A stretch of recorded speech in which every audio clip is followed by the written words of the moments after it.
안녕하세요. TJ 정선생입니다. 오늘은 Explain Edu에 알아두면 언젠가는 쓸모있는 고급 기능에 대해서 정리를 해드리겠습니다. 네, 첫 번째 살펴볼 기능은 이 프로젝트의 제목입니다. 제목을 터치하면 세팅이 나오죠. 자, 여기에서 메뉴에 있는 카메라 프레임 옵션을 들어갑니다.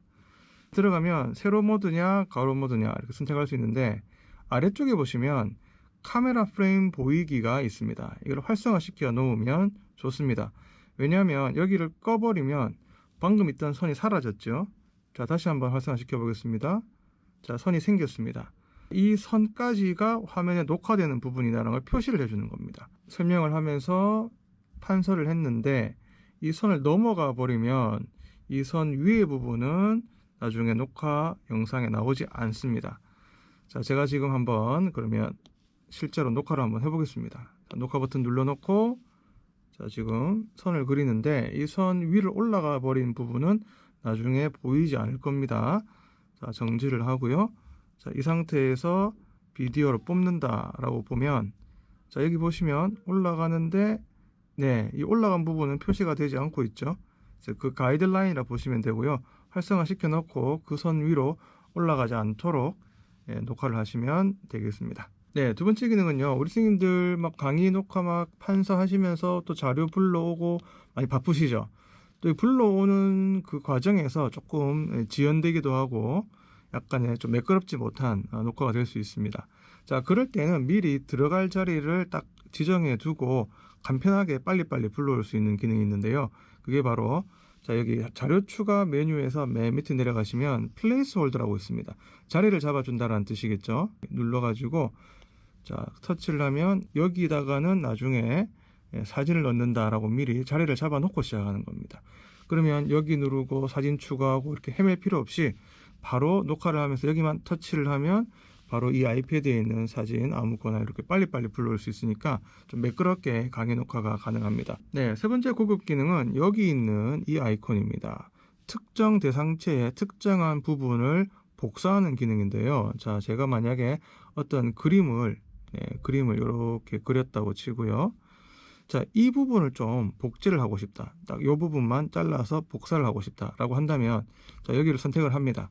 자, 한 번 더 터치를 하면은 세 가지 방법이 있는데, 첫 번째 방법부터 설명을 드리면, 자, 여기서부터 이렇게 네모 부분을 복제를 한다라고 하면 이 부분이 복제가 똑같이 되었습니다. 자, 그런데 여기 있는 부분만 좀 잘라내고 싶다. 네모가 아니고 좀 잘라내고 싶다라고 한다면, 자, 한 번 더 터치해서 이렇게 잘라내기 툴을 이용하면 되겠죠. 이렇게 그려주면 됩니다. 복제하고 싶은 부분을 그려주면 이렇게 잘라내어서 복제가 되었습니다. 네, 마지막 방법은, 자, 여기 있는 칼인데요. 커터 칼처럼 생겼죠. 자, 원하는 부분을 아주 미세하게, 섬세하게 잘라내서 복사할 수가 있습니다. 자, 원하는 부분에 갑니다. 가서, 자, 여기를 터치를 해서 고정을 시켜 놓고, 여기서부터는 아주 미세하게 칼 끝을 선을 따라서 라인을 잡아주면은 이 부분이 아주 미세하게 복제가 되고요. 끝난 다음에는 여기를 한 번 더 터치하면은 이렇게 복제가 되는 기능입니다. 네, 다음 고급 기능은 설정에 있습니다. 자, 오른쪽 상단 위에 보시면 점 3개 있죠. 세팅에 들어갑니다. 두 번째 탭 에디팅에 들어가서 보면, 자, 여기에 Offset Laser Point라고 있습니다. 활성화가 되어 있습니다. 자, 이걸 끄게 되면 어떻게 되냐면요, 레이저 포인트 많이 사용하시죠. 자, 사용하는데 손가락에 가려서 잘 안 보입니다. 자, 이럴 때 여기를 활성화를 시켜주면, 자, 어떻게 되냐면요, 자, 이렇게 손가락 위에 있기 때문에 훨씬 선생님이 설명하시면서 어디를 가리키는지 확실히 보시면서 설명할 수가 있겠습니다. 활성화 시켜 놓으시면 매우 편리할 것 같고요. 네, 다음 고급 기능도 역시 설정에 있습니다. 자, 여기 점 3개 눌러서 세팅에 들어가서 두 번째 탭 에디팅 들어가면, 자, 여기 리스트 가드라고 보이시죠? 자, 활성화 시켜 놓겠습니다. 자, 활성화 시켜 놓으면, 자, 이런 게 생겼습니다. 이게 뭐냐면요, 판서를 할 때 화면에 손바닥이 닿으면 오작동을 일으킬 수 있겠죠. 자, 그래서 이 부분을 그만큼 딱 올려놓고, 자, 이 부분은 닿여도 아무런 지장이 없습니다. 오작동을 일으키지 않습니다. 그래서 필요한 만큼 올려놓고 판서를 하시면 되겠습니다. 네, 이제 진짜 고급 기능 설명을 해드리겠습니다. 자, 여기 보이는 소문자 I, 인스펙터의 이니셜이죠. 자, I를 눌러서 사용할 수 있는 여러 가지 기능들이 있는데요. 자, 몇 가지를 소개를 해 드리겠습니다. 자, 먼저 도형을 제가 한번 불러와 보겠습니다. 네, 자, 이렇게 도형을 3개를 불러왔습니다. 자, 제가 작은 도형을 그 다음 도형 위에 올리려고 하는데 자꾸 뒤로가 숨죠. 앞쪽으로 올리고 싶은데 자꾸 숨습니다. 그래서 도형의 순서를 정할 때 사용할 수가 있는데요.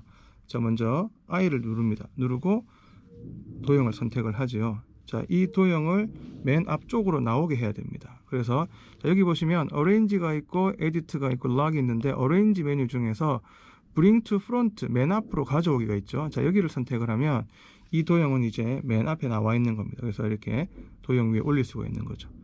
자, 그러면 이번에는 이 도형을 여기 올려 보겠습니다. 자, 그러면은 I를 누르고 선택을 하고 Bring to Front 하면은 역시 맨 앞으로 나와 있습니다.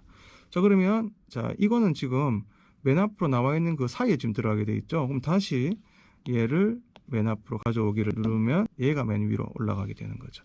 그래서 어떤 대상체가 어떤 대상체보다 위에 있느냐 밑에 있느냐 레이어를 생각했을 때 그렇게 조정하시면 될 것 같습니다. 자, 그 외에도 이렇게 대상체가 막 있을 때 좀 정렬을 좀 하고 싶다라고 할 때는 선택을 하고요. 자, 여기 뭐 온라인이라는 메뉴가 있습니다. 왼쪽 정렬, 오른쪽 정렬, 중간 정렬 누를 때마다 이렇게 정렬을 알아서 이렇게 해주게 되어 있습니다. 자, 그리고 이 3개의 대상체를 하나의 그룹으로 묶고 싶다. 자, 묶는 기능이 여기 있습니다. 자, 에딧 메뉴 들어가면요. 메뉴에 그룹이라고 있습니다. 자, 그룹을 선택을 하게 되면 자, 지금부터는 이 대상체 3개는 다 그룹으로 묶여서 하나의 대상체로 움직이게끔 되어 있고 크기 조절도 이렇게 조절을 할 수가 있습니다. 물론 풀어줄 때는 선택을 한 다음에 밑에 있는 언그룹 하게 되면은 그룹이 풀렸습니다. 그래서 하나씩 이렇게 분리가 가능하겠고요. 네, 그리고 또 많이 쓰실 만한 기능 바로 여기 있는데요. 자, 대상체를 제가 하나를 이렇게 그렸는데 자, 이 대상체를 좀 복사를 하고 싶어요. 자, 이럴 때는 I 눌러서 선택을 한 다음에 자, 여기 에딧 메뉴 중에서 쭉 내려가면 Duplicate 복제가 있고요. Copy 복사가 있습니다. 복제는 말 그대로 그냥 복제하는 겁니다. 누를 때마다 여러 개가 만들어지죠. 그런데 복사는 언제 하냐면요. 이 대상체를 복사를 해서 자, 복사했죠.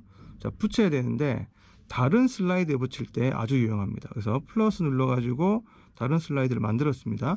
자, 이 상태에서 여기 붙이기, 페이스트 누르면은 다른 슬라이드에 대상체를 복사해서 붙일 때는 copy and paste 복사해서 붙이기 쓰시면 되고 동일한 슬라이드 내에서는 duplicate 복제를 누르시면 바로 그 슬라이드 안에서 여러 개의 똑같은 대상체가 만들어지게 되어 있습니다.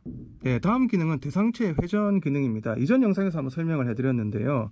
자, I 눌러서 선택을 하고요. 자, 인스펙터 중에서 에딧 쭉 내려가면은 오토 로테이션이 있습니다. 자, 선택을 하고요. 자, 여기를 잡고 살짝만 밀어주면 돌아가는데 속도 조절 가능합니다. 자, 이렇게.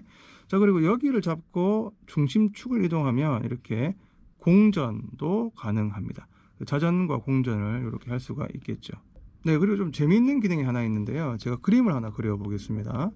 이렇게 반복되는 그림을 하나 그렸는데 자, 여기서 인스펙트 눌러서 선택을 하고 에딧 중에서 쭉 내려가면은 자, 여기 보시면 인피니트 스크롤이 있습니다.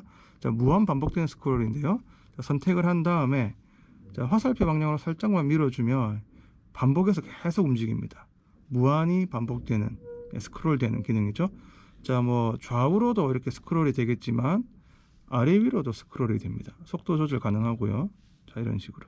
자, 어디 쓸 수 있을지는 모르겠지만 이런 기능도 있다는 거 한번 참고해 두시면 좋겠습니다. 네, 마지막 기능은 이미지를 배경화면으로 만드는 기능입니다. 자, 역시 인스펙터 들어가서 선택을 하고요. 자, 여기 보시면 Set as Background라고 있습니다. 자, 여기를 선택을 해버리면 방금 이 이미지는 이제 배경화면이 되어버렸기 때문에 손가락으로 아무리 터치를 하거나 움직이려고 해도 움직이지 않습니다. 자, 그래서 대상체가 많을 때 움직이면 안 되고 그 자리에 고정이 되어 있을 필요가 있을 때 아예 배경으로 만들어 놓고 설명을 하시고 판서를 하시면 전혀 지장을 받지 않습니다. 만약에 이제 이 배경을 풀어야 될 때는요, 똑같이 하시면 됩니다. 역시 그림 선택하고요, 여기에서 이 메뉴를 다시 비활성화 시켜 주시면 이렇게 다시 움직이고 조정할 수가 있습니다. 네, 오늘은 Explain Edu의 기능 중에서 자주 쓰진 않지만 고급 기능들에 대해서 알아보았습니다. 감사합니다.